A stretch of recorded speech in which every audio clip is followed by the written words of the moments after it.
An American brain drain is no longer a prediction. It's happening. Between March of 2024 and March of 2025, a record-breaking 6,600 Americans applied to become British citizens or to live and work indefinitely in the United Kingdom. More than 1,900 of those applications, roughly a third, came after Donald Trump took office on January 20th. 75% of scientists surveyed by the journal Nature in March indicated they are considering leaving the United States. In April, nearly 300 American scientists applied to France's Safe Place for Science program, a sanctuary offering, quote, a welcoming space for scientists wishing to pursue their work in an environment conducive to innovation, excellence, and academic freedom, end quote. Canada, too, is seeing an influx, attracting several prominent U.S. academics, including 3 tenured Yale professors, regular guests on this show, who study authoritarianism and fascism. The Australian Strategic Policy Institute is calling this moment a, quote, once-in-a-century brain gain opportunity, end quote, for countries outside the United States. The historian Kelly Carter Jackson and political scientist Chipo Dendero explain in plain language why this is happening in a new piece for Time magazine. Quote, Americans are looking to emigrate for the same reason immigrants have chosen historically to come to the U.S., political and economic anxiety and instability in their country of origin. The immigration script of the past century has been flipped, and for academics in particular, the loss of government funding has led them to seek intellectual freedom and the ability to conduct research elsewhere, end quote. It's a real problem. And it only gets worse as American colleges and universities crumble under Donald Trump's policies, a topic we're going to discuss at great length in the next hour. But the Trump administration has stripped away federal research funding from dozens of institutions, targeting them for, in their words, DEI programs and conflicts over campus speech and protest. Trump has also slashed funding for the National Institutes of Health, the National Science Foundation, NASA. The list goes on. Thousands of researchers and scholars are now openly looking abroad, not because they want to leave America, because they no longer see a place for their work here. Carter Jackson and Dendero warn, quote, the American brain drain will set the U.S. back decades in innovation and technology and vanquish America's edge in educational and other major fields, end quote. And they point to history as proof. In 1955, the U.S. deported a top rocket science back to China, Qian Shisun, who had degrees from both MIT and Caltech and became the father of China's space program and missile program. He helped China rise as a global military and technological power. The U.S. didn't just lose talent. It helped China grow as a rival and an adversary. And it's not just science we stand to lose. It's actually the future of democracy. Under South Africa's apartheid, for example, the oppressive regime only grew stronger and more violent as more black South Africans and intellectuals were pushed out. Carter Jackson and Dendero conclude, quote, as academics consider leaving because the current government's policies do not reflect their ideals, the vacuum created by their absence may be filled by those people whose values align more with the government. Should academics choose to return, they might find America more conservative and perhaps more flagrantly violent than it was when they left. Indeed, defending democracy is a game best played on home turf, end quote. Joining me is the aforementioned Kelly Carter Jackson, Associate Professor of Africana Studies at Wellesley University. I'm sorry about that, Wellesley University. Well, she's an Associate Professor of Africana Studies at Wellesley College, the executive producer and host of You Get a Podcast, the study of the Queen of Talk, also author of the book We Refuse, A Forceful History of Black Resistance. Ray Suarez is also joining us. He's the host of the PBS series Wisdom Keepers, author of the book We Are Home, Becoming American in the 21st Century and Oral History. Welcome to both of you. Thank you, friends, for being here. Kelly, this is an alarming situation. I'm glad that you both put this in an article to make it accessible and clear. But this is such a massive advantage that America has over the world. And if it loses it, if there's a tipping point, and if it loses it, it becomes very hard. It takes decades if you can get it back at all. Absolutely. I mean, we are looking at major scientists, major researchers in both health and technology, artificial intelligence, science, you name it, when they take their talents and they go elsewhere, it is a huge detriment to American society. And that advantage that we've held for decades could be lost. And I think we take it for granted, the fact that people will always want to stay and do their work in the United States. Yep. And that's just not true. There are other countries that will woo them away.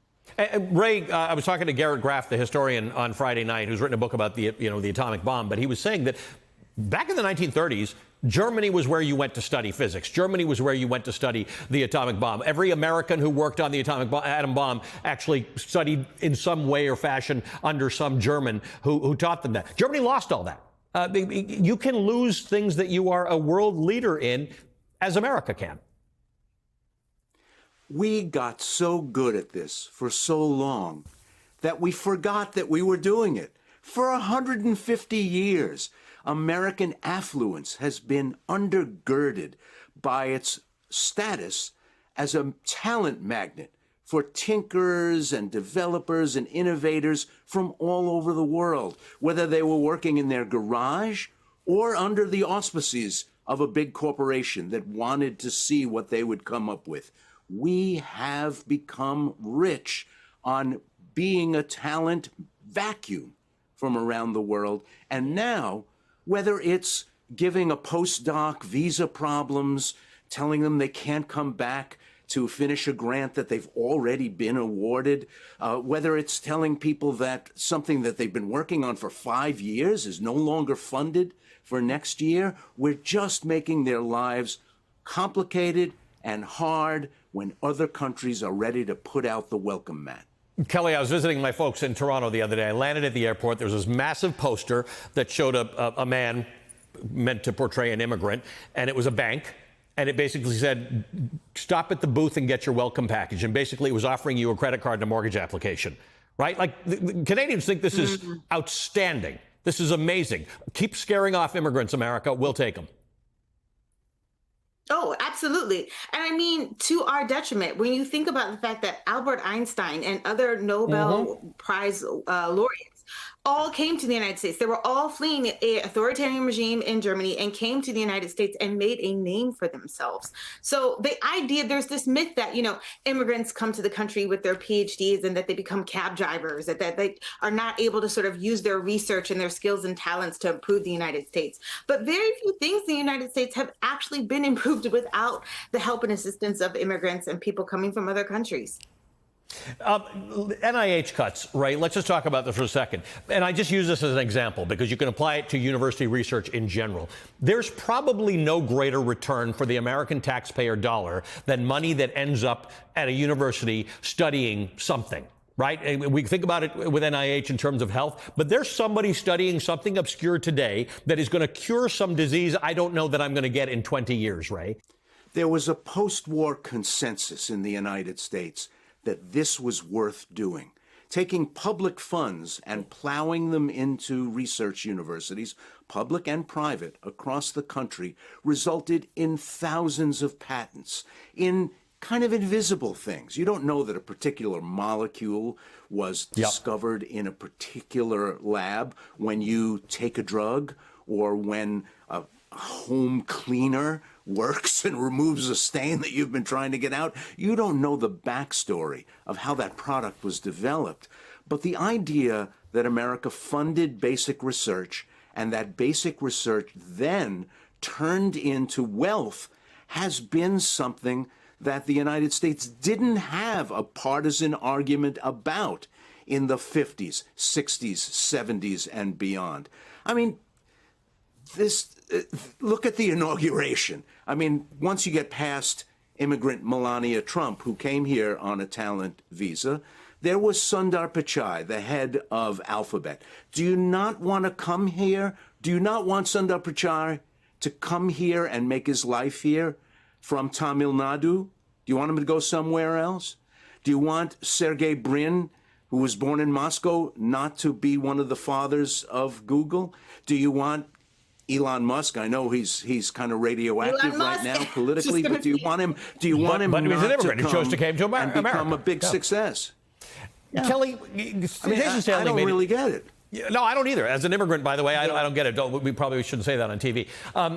Kelly, Jason Stanley made an interesting point yesterday, and he said, while Donald Trump and his cronies will call this anti-liberal or say that there's a liberal bias or a left-wing bias, and maybe even go as far as to call it an anti-elite, a move to fight the elites, he said, really, it's an anti-intellectual bias. It's an anti-education bias. He said it's not like they're replacing some of these people with just conservative physicists or whatever the case is. It's an anti-intellectual movement that will hurt us as a country. Yes, absolutely. I mean, one of the key tenets of fascism is to keep the public uninformed, to keep the public uneducated, to keep the public from having not just knowledge, but access to knowledge and access to talents and everything that they could use to improve society. So when you deny that, you keep people unempowered. And so that's one of the goals of authoritarian regimes. They do not want informed populists. They do not want skilled and talented people speaking out against these regimes. And that's one of the things that they've been doing for decades.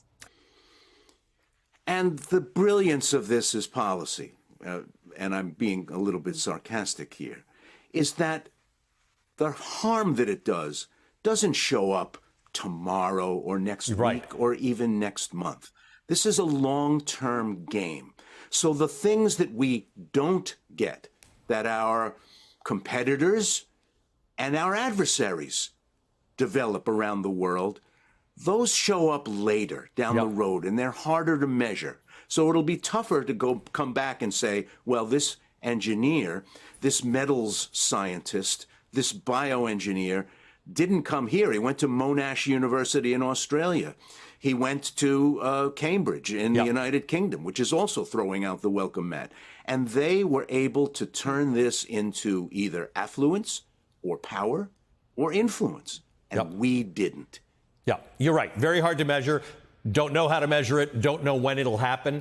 But dangerous all around. Thanks to both of you, as always. Kelly Carter-Jackson is Associate Professor of Africana Studies at Wellesley College. Ray Suarez, host of the Going for Broke podcast. I'm having trouble talking today. Going for Broke podcast. We'll be right back. I still have an hour and 10 minutes.